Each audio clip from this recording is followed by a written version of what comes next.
Yeah. All right. Well, welcome everyone. We're so glad you're here with us today.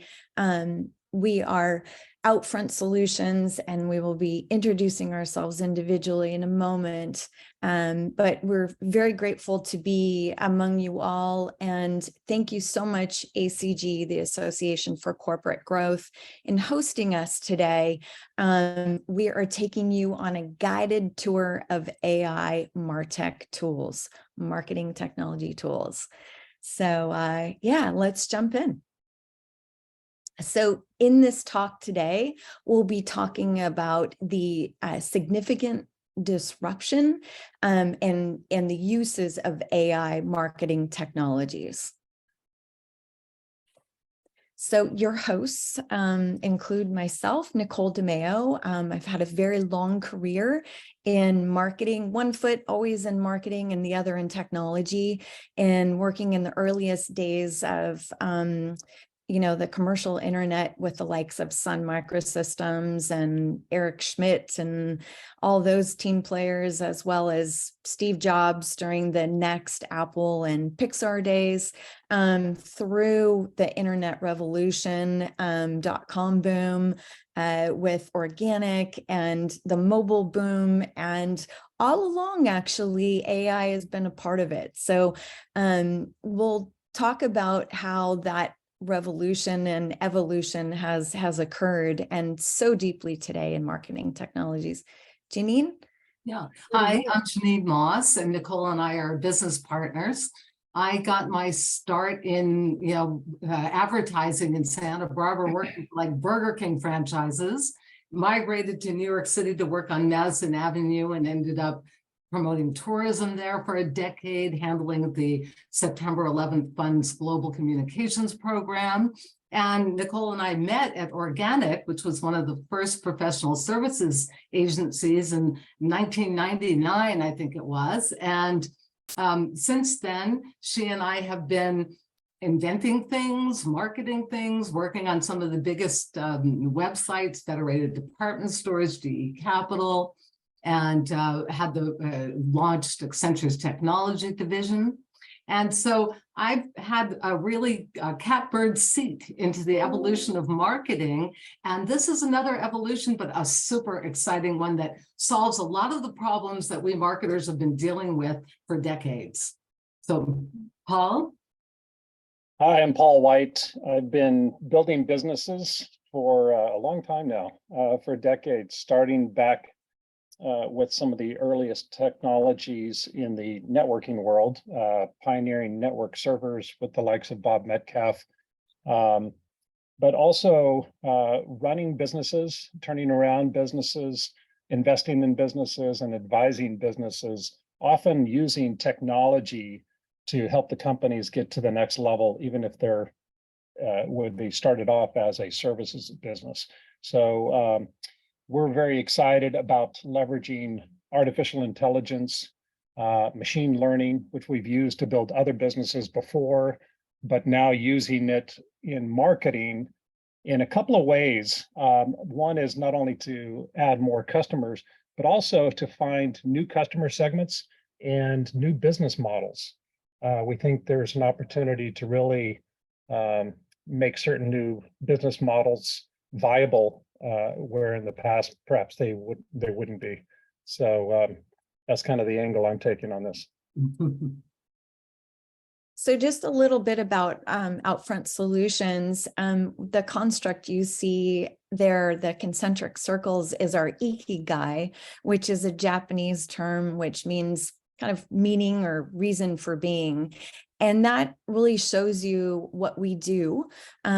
We always, in working with clients and partners, factor in having purpose and results at the core of everything that we do.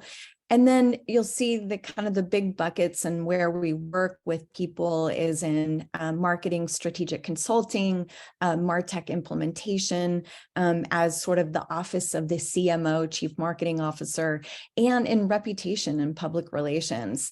So we're jumping in daily with middle market companies, enterprises, and sometimes well-funded startups to really help with the quest to, pretty much everyone needs to differentiate. Companies, you're all looking to outperform and, most importantly, build meaningful customer relationships along the way.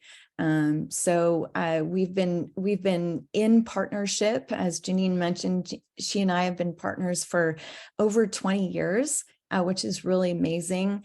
And we've worked with a lot of really incredible large brands, and then also even nonprofit organizations, and one of which in the AI space is the AI Objectives Institute, in helping with the human flourishing around that. So we're happy to be with you here today. All right, let's jump in. So AI-powered marketing solutions, we want to ground ourselves in definitions here a little bit and give you a couple of quick statistics. So AI solutions in marketing incorporate a range of technologies and approaches, and these enable machines to simulate human intelligence, learn from data, make decisions, understand language, and solve complex problems. So here are a few definitions of technologies not necessarily the definitions there, that are used very strongly in marketing technologies today, right? So, we're all in on artificial intelligence. The genie's out of the bottle there. And AI is impacting, so much of what we're doing in marketing with marketing technologies. Generative AI, and examples of that are, Siri or Alexa, which we've been all using for some time, and ChatGPT, of course, by OpenAI. Those are all algorithms and systems that help you create new content, text, audio, video, across the board. In marketing solutions, a lot of the stronger solutions have machine learning. Where the AI is literally learning along the way and understanding, and we'll give you some examples about how AI and ML, machine learning, are working together to really understand brands and deliver even smarter content and creative back to you. And then there's natural language processing, NLP, which helps give contextual relevance to technologies. So a lot of times AI can just, learn from what has gone before, but NLP really gives a context of a situation in an environment, and makes the output that much more intelligent. And then there's computer vision, using AI for images and video. And of course, we're all very used to playing the algorithms with all the big social platforms and whatnot. Most software these days have some sort of algorithms in it. Mhm. So we like to say around Outfront Solutions, there are decades when nothing happens, and there are weeks when decades happen. And I don't know about you all, but who feels like that's happening right now? A lot of people are saying that this is the next industrial revolution. We've gone from, the comparison is steam power to electricity to digital to artificial intelligence. And this is just truly going to change all industries and everyone's lives across the board. So this slide just basically tells you big, right? A lot of people are fearful of AI and how it's going to replace jobs and that sort of thing. And, we like to just say the importance is to embrace AI, that, AI may not replace you, but it will replace someone who is not using AI. right? So it's imperative that you're jumping in, you're learning, you're here today. And this is meant to be a conversation. So please, again, pop questions and anecdotes in the Q&A. But yeah, growth. Some of the stats here say, that the value of artificial intelligence is expected to grow 20-fold by 2030. So these are big numbers. McKinsey just put out this week that they expect AI to impact the economy by a magnitude of $4.4 trillion per year, right? So these are big numbers. We can't necessarily wrap our heads around them, but we all see them happening now, and it's happening fast. I guess another thing I want to point out is that CMOs, chief marketing officers, and all marketers, believe, see the importance of adopting all these new technologies. And so that's really important to evolve our skill sets as marketers. And then this slide basically says, fast, and that AI has been adopted faster than any technologies that have come before, right? So the comparison was, OpenAI's ChatGPT reached 1 million users in 5 days. 5 days. Whereas that took Netflix 3.5 years to do, Spotify 5, right? And then the time to reach 100 million users took ChatGPT a mere 2 months, whereas LinkedIn, it took 7 years and 11 months. So this is all happening rather quickly, and we're here, taking the ride. What we wanted to point out here is just the fact that, and you're seeing this in the headlines today, these are a lot of the big brands that are doubling and tripling down in the world of AI and generative AI. So these brands like Salesforce and Stripe, they all have new plugins available and are leveraging AI and generative AI in their businesses every day. And you see the plugins coming in places like even OpenTable when you're making a restaurant reservation, or Spotify, when you're, playing your music. So, really, this is, any big brand needs to be embracing AI and generative AI, and in a way that flows with their business. And these are just some of the headlines. You see them every day. And, Gartner, the analyst firm, likes to, put out numbers and whatnot. And they're saying that the significance of AI in marketing in particular, is that by 2025, 30% of the outbound marketing messages from large organizations will be synthetically generated.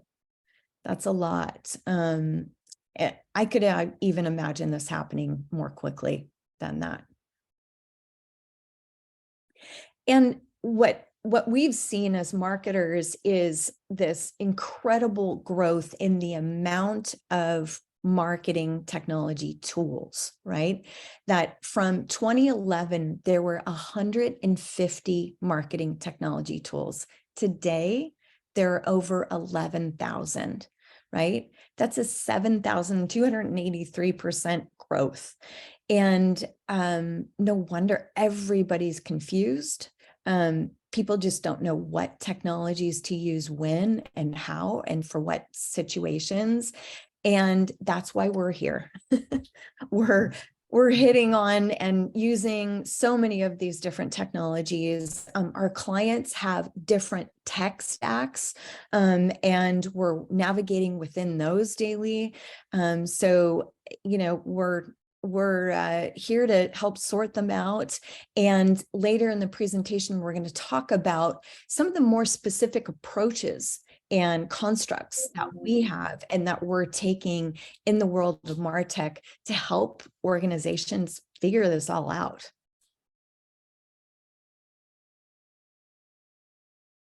So there are four big megatrends that a lot of these technologies are focused on because they have to, and they have to solve these problems that I mentioned before that have been plaguing us for years. So the biggest one that we all are aware of is the shift to digital and the digital first pandemic customer. That changed the paradigm. It made people start their journey in different ways and pursue it. So everybody scrambled to try to address that. And in addressing that, what were they going to do with all the data that was going to be created? How could they track these journeys? How could we become more sophisticated in our understanding of the consumer online and offline? The second one we're all grappling with too, of course, is the cookies out and privacy in. It's not only regulations which are making us do that, and there's a lot of fines that have been levied against companies. Just recently, I think it was Google in Europe got hit with a big fine. But the idea is, even people don't want to be tracked. They don't cleave to companies that don't treat them with respect, right? So it's very important that we find a new way of addressing our customers, of knowing who they are and learning about them and being able to target and personalize our messages to them. The third is the decline of the mega platforms. As you know, many new platforms have popped up, smaller ones than the Googles and the Metas, et cetera. And these kind of closed platforms are providing opportunities for people to attribute their marketing in ways that weren't happening before. For example, you probably are still buying impressions. Well, what are impressions? Is it my computer that's on and it's stuck on the website and some ads are being shown? It's not necessarily humans. And so impressions can't buy your product. Humans can. And so that's who we need to talk to. The internet was not created to find humans. It was created to deliver content. So therefore, we have to get back to our roots, use content to find our people and to be more accurate in our attribution, which we're going to talk a little bit more about too. And then, yes. Did you have anything? Paul, did you have anything you wanted to add to that? You've been a little quiet. No, I think, as I sort of indicated when I talked about my background, we're excited by the new capabilities to address these trends in general. But, with every wave of new technology, back at the very beginning of the internet, networking was created, everyone was looking for the killer app. And so in this case, there are a number of killer apps. There are now 11,000 applications out there, or programming solutions out there that can help us use the capabilities of AI and machine learning in ways that we haven't been able to. AI has been around for decades, but what is different now is, one, there's a market driver, like you've indicated here, Jeanine, a set of market drivers to drive the demand to look for these new solutions. And the world has responded with a bunch of new solutions. The gap is figuring out how to use of the 11,000, which ones do we use? How do we use them? And that's where I think we collectively can come in. Yeah, and how do we integrate them and extract the data from them that will inform the entire program? Yeah, Absolutely. and they all need strategy, right? So our jobs are safe in that it still needs strategy to pull it all together, to pull all these technologies together, and in a lot of cases to really fully use them. And it needs subject matter expertise, and it needs marketing know-how. So those, just in the vein of the jobs being somewhat secure, those things are still not something that any machine can do. Right. So on the slide, really what it's saying is that there's 81% of marketers who are using generative AI are going to increase their usage, which shows us that it's working, right? They're ramping up here. It is the number one thing that CMOs are interested in. right now in employing across their marketing mix. And they're using it for all kinds of things, for thought leadership, for video, in influencer marketing, knowing which influencer is more aligned with your brand. Those tools are now really good at that. Pulling together micro influencers, online communities, and podcasts. So tons of content. And we're going to talk about that in a second too.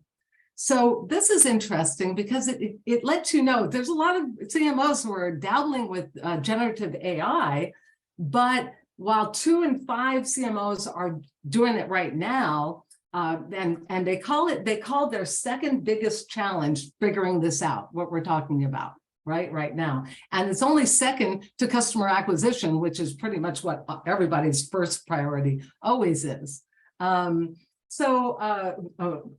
Integrating these technologies into their marketing mix, as Paul said, figuring out where they fit, where do you start, how do you optimize them? That's an enormous challenge.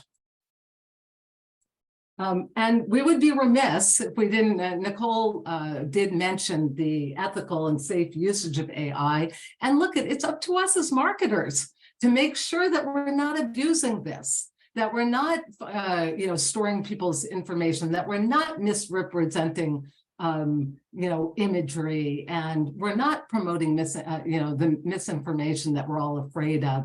So I don't want to spend much time on this because I'm sure you've read a lot, but I think that all of us have to accept that responsibility and ask ourselves, are there implications to what we're doing that we're maybe not thinking about, and that we should whenever we implement something? So we want to talk about some of the best uses of MarTech and kind of go into detail about how these tools our marketing objectives have been achieved before, and how we're doing it now using some of the tools that we're very familiar with at Outfront Solutions. So the idea, this quote says, build better creative experiences that are more relevant to consumers and make the media and data perform better, right? This has been, creative experiences are the holy grail now, because we're not just talking about clickbait and getting somebody to come over and buy our widget. We're talking about, in most cases, or many cases, creating relationships, long-term relationships, and improving the long-term value of our customers. And so creating relevance to them has always been kind of the art part of marketing. And we're going to talk about it because that art's not gone, but it's highly assisted with AI. And then making the media and data perform better. Look, our normal conversion rate's about 3%. That's pretty sad. If we can double that, triple that, we're looking at some amazing results in terms of ROI. And so the other reason we kept this quote goes on to say that efficiency is marginal improvement. You can get a 10%, and that's what Lumascape Digital's 2023 report says. But that creative-driven efficacy really has the potential to change the game by an order of magnitude of 10x or even more. And I think that's, we on the creative side of things have always sought to be more focused, to understand our customers better, to intersect with their purchase intent. And the tools that we have now are truly amazing for making that happen. So we said to ourselves, and we wanted to share with you, where's this going? What's the timeline look like? And Gartner, we thought we'd share what Gartner thinks. Gartner thinks that generative AI in particular, because that's what's really exploding right now. Generative AI's evolution, they say in the next year, it's going to democratize insights and content creation.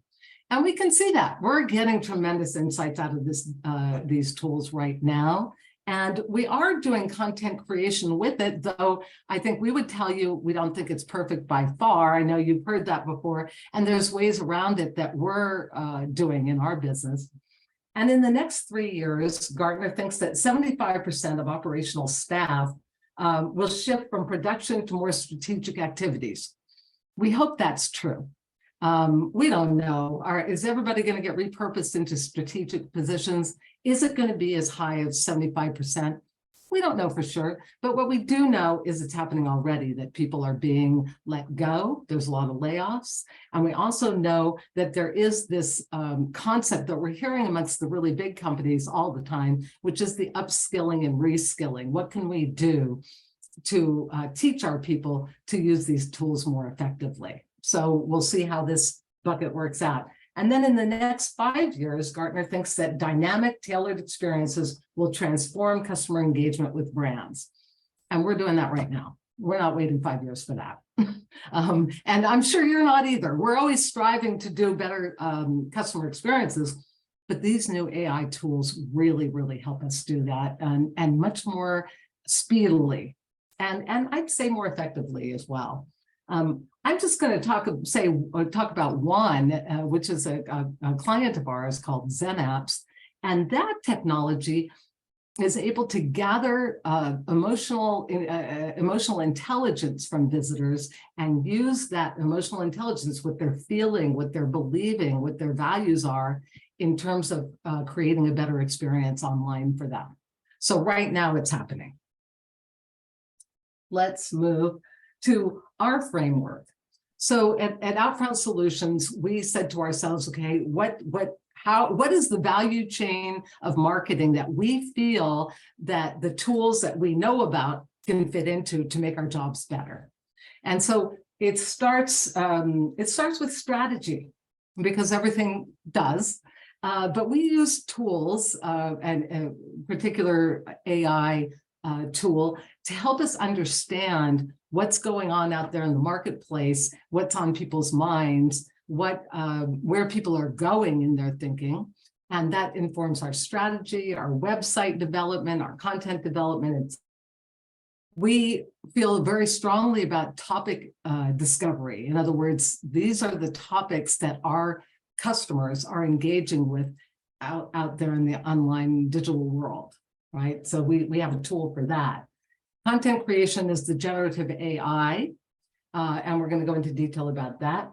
Content distribution, well, that's getting a lot more automated. A lot more networks are being created, ad networks that are contextual. So your ads are showing up in the right place.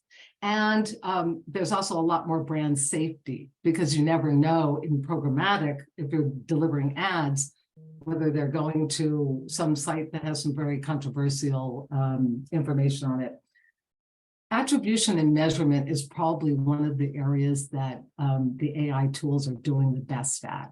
And that is understanding what channels are really producing, what aspects of the channels. Is it the messaging? Is it the frequency? Is it placement? What's working, what's not, and from where? So we're getting that very granular into what content we can deliver and what channel to deliver to reach what audience. And then analysis and optimization, something that's been done for a long time, but it's never been integrated. It's never had the vast quantity of data coming in that can be analyzed by AI. And no, humans couldn't do it, or it would take them years to do it. So it's now fast, it's effective, and it's really being able to amp up results. Paul or Nicole, would either of you like to say anything about this? Yeah, I'd like to jump in, and we're going to start to get to it here on the next slide. But when I first start thinking about marketing technology, I think about the ways in which results can be better. They can respect privacy better, generate higher ROI from the traditional activities that have been done. But as we've talked about, the three of us, I've spent a lot of time working with lower middle market companies and helping them get to much larger size. And that often happens with sort of two main approaches. The first is looking at the go-to-market strategy, where the strategy is so important. And we have found that most lower middle market companies, especially, maybe most companies in general, aren't great at that. they've kind of gone down a traditional path. They've sort of incrementally added new customers. It's a very sales-driven approach. So there's tremendous opportunity, I think, here to use the power and velocity and efficiency of some of these discovery tools that we're going to talk about, simply just to identify the right audiences, the best audiences for your customer, track what's really working to find out, oh, there's an opportunity here. And we're addressing, as it turns out, a need they have that we weren't even thinking about, or that we are prioritizing down at the bottom. You might end up even changing your product or your service to match the best opportunities for you in the marketplace with largely what you're already doing. I've done this on a manual basis. Our company has for a number of companies. Now we have the tools to automate that whole process. So we're very excited about it, just in terms of the discovery and figuring out better business models, what else can be done within the same companies, and accelerating growth with it, and doing away with all that late night modeling that I've done so many times over the last few decades. So that's just one example of how this can be thought of and considered and applied in very unique ways beyond just kind of traditional marketing activities. And so back to that previous comment, when you said, Gartner says there's this big shift from production to strategy or strategic activities. It might be that they're sort of like production, but it's highly leveraged, much more strategically, contextualized. And so it becomes a strategic activity, but it just means you can be much more productive in what you're doing with your current people. So just to bring it home, we do believe this, everything's strategic, your choice of Right. channels or content, everything's, and it's constantly evolving, right? Right. But to bring it home to you, during COVID, we used an AI technology on behalf of one of the world's largest global communications groups. And we went out and we used this technology that goes out and it looks at everything happening in the marketplace. I don't want to get into too much detail on that right now. But what it came back with was it said to us, oh my gosh, there's this huge burnout. The people who have stayed behind at some of these agencies, as you probably remember, there was a lot of layoffs. The people who stayed behind are stressed out. Turned out clients had also experienced that. They were stressed. There was tech fatigue. They couldn't figure out, there's just like too much, right? Yeah. So understanding that from a high level, now we would typically do cultural research, political research, economic research. This would take us, we would dedicate a month to heavy duty research. Right. Within 1 week, we got back this data, which by the way, we did in tandem with our typical process because we were testing it, right? Well, it validated everything we came up with. And what we knew then was that we had to communicate in a different voice, in a different way, and on different topics. So that was a very strategic use of technology. Yeah, and if I could reinforce that with another anecdote, we were working with an ed tech company recently, and the market was experiencing exactly what you just described, which was, a lot of teachers and staff were at home, or they're doing a remote teaching and so forth. And they weren't having as many on-site visits because of COVID restrictions, but the response from all these companies that wanted to talk to them was just flooding them with emails and sort of other attempts to make contact with them. And they got this sort of marketing fatigue, and too many different things to consider and so forth, when they were just trying to figure out how to survive this difficult period. And so what the company we were working with, what we decided was, let's help them with useful content. And not only that, let's take that useful content and send it actually directly to the families of the students, through the permission process with these school districts. But that worked like magic because it provided a real value, helped the school districts share appropriate information with their customers, meaning the students and their families.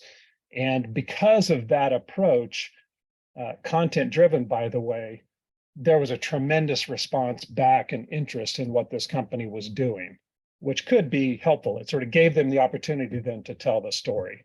So it worked quite well. And when that story was told, what happened with that company? They shot out of the pandemic like a rocket and sold for a very big number a couple of years later. So yeah, Right. it was very successful. One other thing that has come up in the Q&A and in the chat there is that, are we able to get close to intent, the intent data? And yes, Right. that is an absolute game changer. So in the following slides, we'll touch on that even more so, but absolutely, we are understanding better than ever, and thankfully in a fully privacy compliant way, getting closer to those actual points that drive desired action, and we understand the intent. So now that you've had eye strain and tried to figure out what's on the slide, this is the value chain we defined for ourselves. And we looked at the audience, and all these audience, content, channel distribution, measurement, optimization. We looked at the old way, we looked at the new way, what are the pluses, what are the minuses, and we're going to talk about them, break them out a little something so they're a little bit more intelligible for you. So let's focus in on audience, right? So, what's that all about? We've always wanted to eliminate waste, right? Since the dawn of time in marketing, we're trying to get to the exact right customer at the exact right time. And what did we do to do that? We did surveys, we bought research, we did focus groups, we did every kind of data enrichment from the lookalikes, all of those kinds of things to say, here's who our audience is, and then now we can target them. Now, some of those were first party, like a focus group or a survey, but the data enrichment is not. That's a third party data getting amended to your data, your first party data.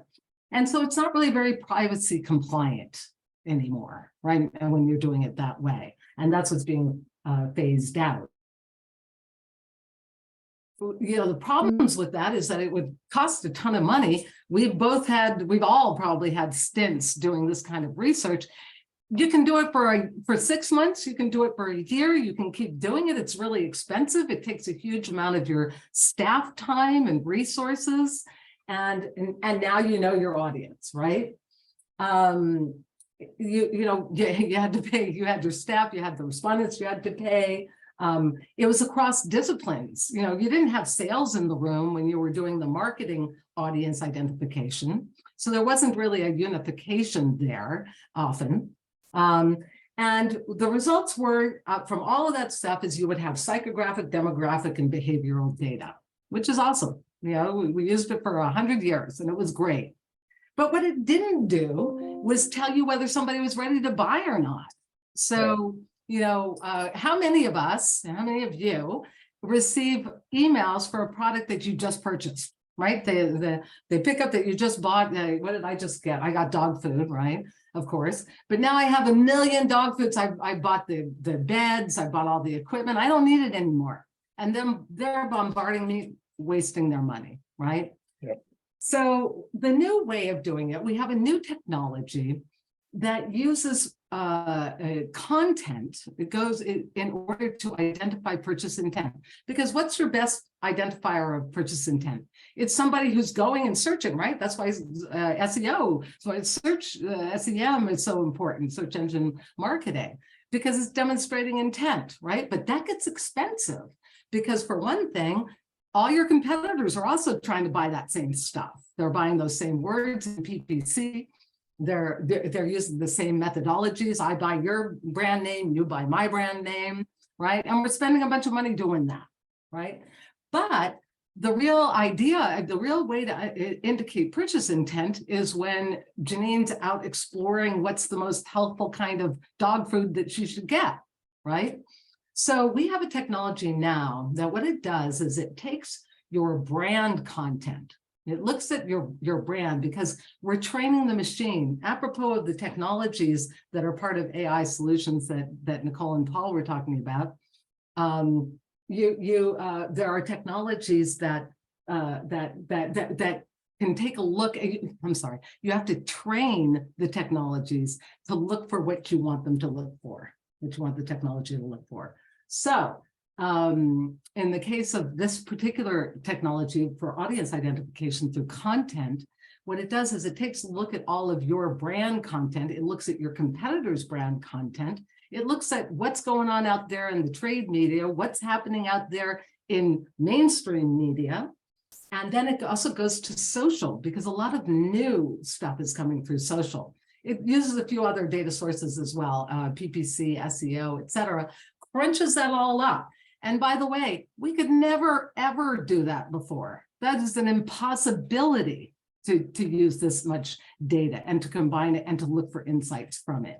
So by crunching all this data, what we get is we get a menu of topics rated by how important they are and the size of the actual number of people who are engaging with it.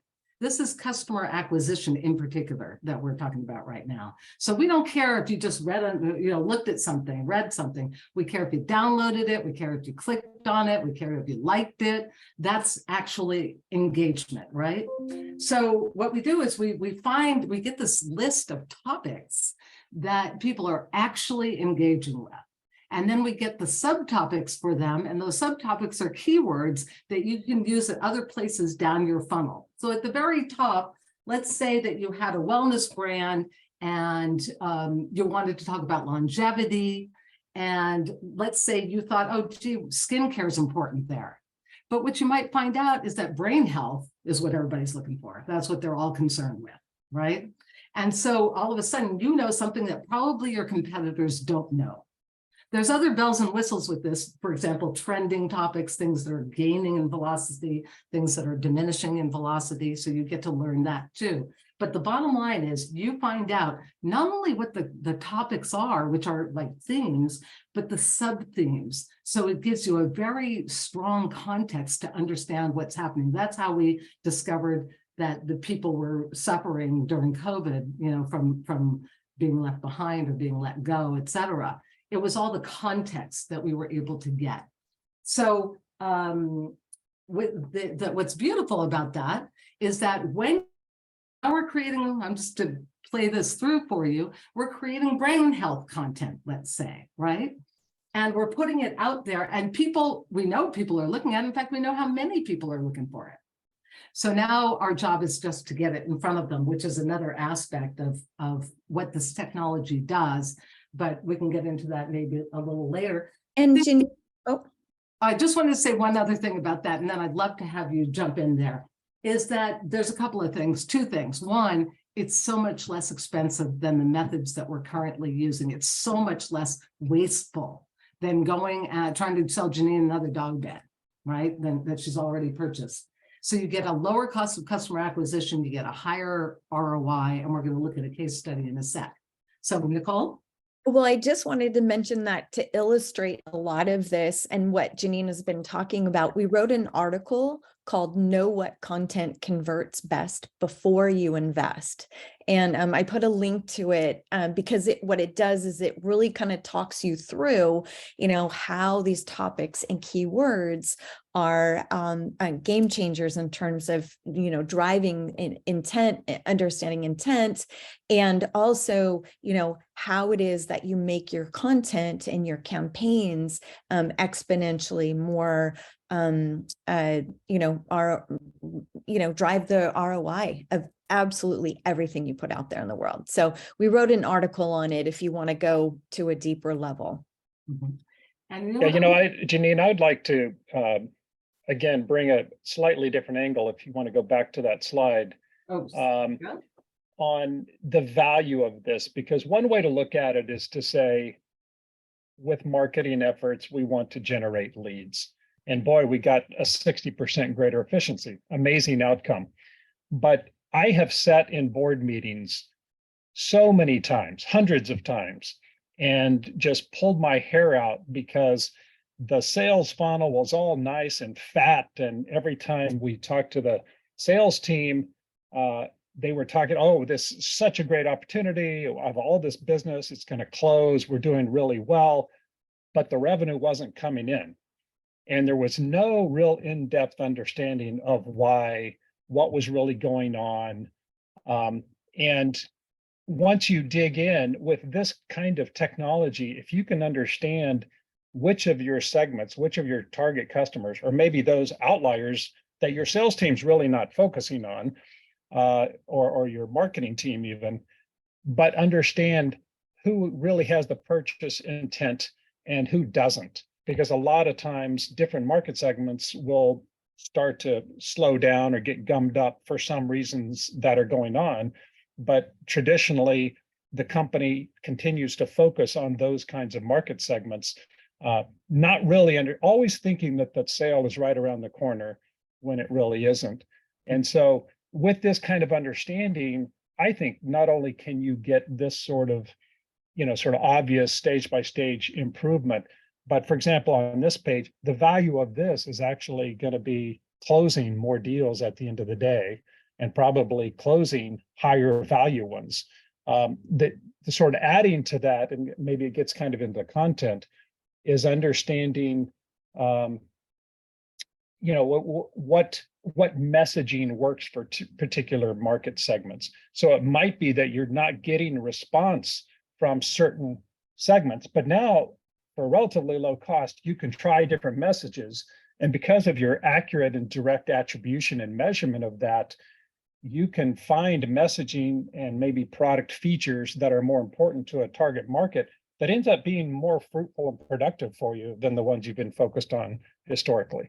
So these are specific tactical examples of how this can actually be valuable at a highly strategic and highly leveraged way. I think this is, when they were talking about 10x value improvement, this is what I think of, totally finding new opportunities, getting there faster, maybe even changing the product features or the business model to do so. So I think what's important too about what you said is that a lot of people think of these tools as efficiencies tools, but Right. they're also really very effectiveness tools. Yes. So make sure you're thinking of them in two ways. I know we want to get to Q&As, so I'm going to just quickly hit the last couple of slides so that we have time for you. So bottom line here on this one was a retail telecom company that we were citing as a case study. We have many other case studies we'd be happy to share with you anytime. But their challenge was it cost a lot of money to get somebody in there, right? So increasing lead gen efficiency is incredible for them. And reducing the cost per visitor. I mean, if you're paying $1,000 for a visitor, that's significant. So what they did is they wanted to boost their marketing qualified leads by increasing net new visitor traffic and video views, right? And it was across key verticals. So there was content, to your point, Paul, different verticals required different content. And the machine was able to pull out what was important in each one of these verticals. Right. And then that now we know our audience, we know what they care about. Now it's time to create content for them, right?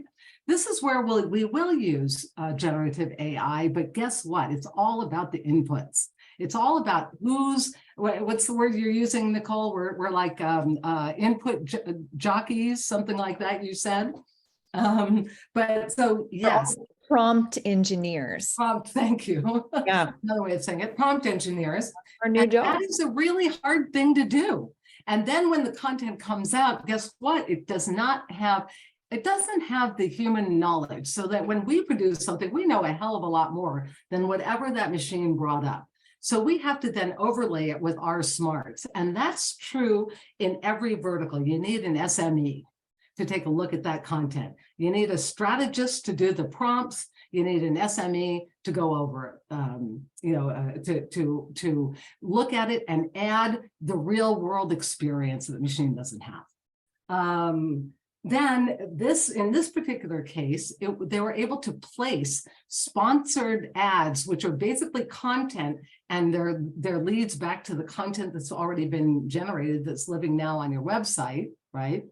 And place them contextually so that you're reaching the people who are looking for this kind of information. This particular thing also had PPC, which is made 100 times more effective by having these keywords and topics, because when you're buying PPC keywords, you're fighting this big old bloody ocean of your competitors and driving up the cost of each keyword. Whereas many times, in fact, always, we find words that you can own or topics you can own at a lower cost that it is not being contested in the same way. So that's just a quick case study. We were going to give you another one about content. I think, you know, increasing content engagement. In the old days, I'll just say this because we've been in the content business our entire lives, from producing you know, magazine inserts to doing videos, you know, forever. They took forever to create. You had to kind of use all your research to make your best guesses you could about what people cared about. And then you made your best guess about how to produce it and you put it out there. But today, what we can do is we can actually know, as we've kind of talked about, we can know what people are talking about. We can know what's on their minds. And we've got a lot of depth to it that keywords and nothing else gives you. So it's a really important capability. I'm not going to go over this. I'm just going to go straight to this. Nicole, would you? All right, let's bring it home. And in the meantime, please go ahead and continue to put some questions in the chat, sorry, not in the chat, in the Q&A section. So, you know, what we've covered today, well, the AI genie is out of the bottle, and marketing has been changed forever across every aspect of the value chain, as we were illustrating before. And the time and scale of this disruption is truly like nothing before, nothing that we've all experienced in our lifetimes. And it's an imperative that at CMOs, all marketers, actually all business leaders need to be early adopters. It's so important to dive into AI so that you're not obsolete and you're able to outperform your others in your space. That ethics and safety and privacy and regulation are real concerns. And so we're committed as an organization to staying on top of, you know, what's happening in those spaces. We're actually doing work and pro bono work and have clients in the responsible AI movement. So that's really important, and we're that generative AI is the fastest growing. That's where all the money is being invested. So you have already 13 generative AI unicorns, and they're in the double-digit billions, many of them. So it's only going to continue growth with all of the funding that's going into the space. And you know, AI will not replace you, but a competitor using AI will. So, you know, we're here with you to help educate, to, you know, please reach out to us. We're constantly putting content out there to help educate. And we love to look at your tech stacks, understand what sort of marketing challenges that you have, and, you know, help you sort it. So this is how you get in touch with us. It's outfront.solutions. And I also wanted to mention that with the Association for Corporate Growth, we're starting a MarTech, Marketing Technology Pod. So this is a group dedicated to having an ongoing conversation, much like this one, so that we can, you know, really show up for each other, make referrals to each other, answer questions, share knowledge on insights and tools. So thank you so much for being with us here today. I'm going to also see if there are any new questions that popped in the Q&A. Tyler Nicole, was... I'm sorry, if I could jump in quickly. I saw one sort of at the bottom of the list. Just a quick question. The question was, you know, is there a catalog somewhere of the 11,000 different marketing technologies that are available today? I think, unfortunately, I haven't seen one, but I think the answer really is back to what we were talking about, which is when you understand the strategic need of your client or your business, whatever it might be, then working with Outfront, you can figure out which of those technologies are best to leverage for that specific situation. So unfortunately, I think that's about the best answer we can give at this point. Well, and Lumascape does have these maps, Paul, Yeah. but you literally can't even see all the logos because there are 11,000 of them. And you don't know how to apply them and what they really That's do it. and how to use them. Yeah. And they're bucketed somewhat along the lines, the way that we've spelled out the marketing value Right. chain. And so, yeah, we've been using them all. A lot of the tools companies come to us to show us, even before they're launched, or we've Right. actually helped put a lot of them out into the market. Yeah. Jeanine? We're pre-shakeout phase. Yes, that's for sure. There are resources for developers on like ChatGPT on their website. There's a plugin store, but you pretty much have to be a developer to figure out how to use those things. Yeah. We're up on the hour. Yes, it looks like we are. Well, thank you, everyone, again, for being here today. We're really glad that you're in community with us around marketing technology and the disruption of AI. And please get in touch with us if there's anything that you'd like to discuss and explore and share knowledge. And we'll put out a communication about the MarTech pod so that hopefully those of you who are ACG members can join us in conversation. So thank you again for being here today. Thanks. Thank you, everybody.